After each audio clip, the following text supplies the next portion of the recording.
And our beloved Prophet said, it's mentioned in Sahih Bukhari. Sahih Bukhari is one of the collections of the authentic sayings of the last and final messenger, Prophet Muhammad, peace be upon him. It's mentioned in Sahih Bukhari, volume number 8, in the book of manners, chapter number 2, hadith number 2. A man approaches the Prophet and asks him that who deserves the maximum companionship and love in this world? Prophet said, your mother. The man asked, after that who? The Prophet repeated, your mother. The man asked, after that who? Again the Prophet said, your mother. The man asked for the fourth time, after that who? Then the Prophet said, your father. That means 75%, 3/4 of the companionship goes to the mother, 25%, 1/4 goes to the father. In short, the mother gets the gold medal, she gets the silver medal, as well as the bronze medal. The father has to be satisfied with a mere consolation prize. These are the teachings of Islam which we have to agree.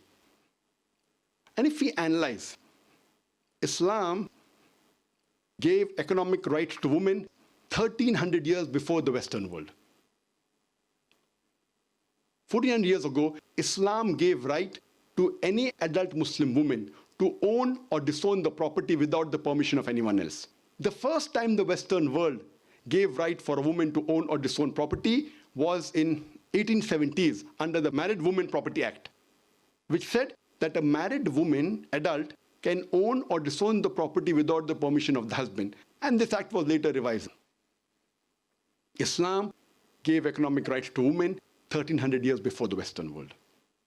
And in Islam, we do not agree with the word housewife, which is used in English language, because we don't consider the woman to be married to the house to be called as housewife.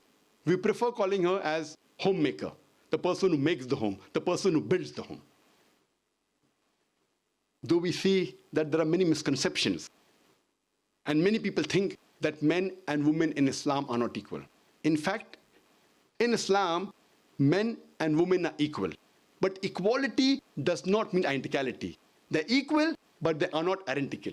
Depending upon the physiological makeup, their psychological makeup, their biological makeup, they have different roles. Overall, men and women are equal in some aspects. The woman, she may have a degree of advantage. In some aspects, the men may have a degree of advantage. Let me give you an example.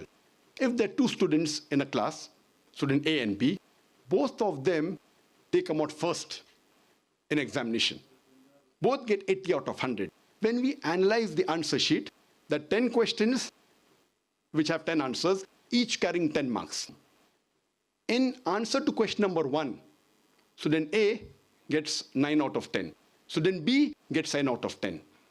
In answer to question number 2, student B gets 9 out of 10, and student A, he gets 7 out of 10. In all the remaining 8 answers, both get 8 out of 10. If we add up, both get 80 out of 100, they're equal.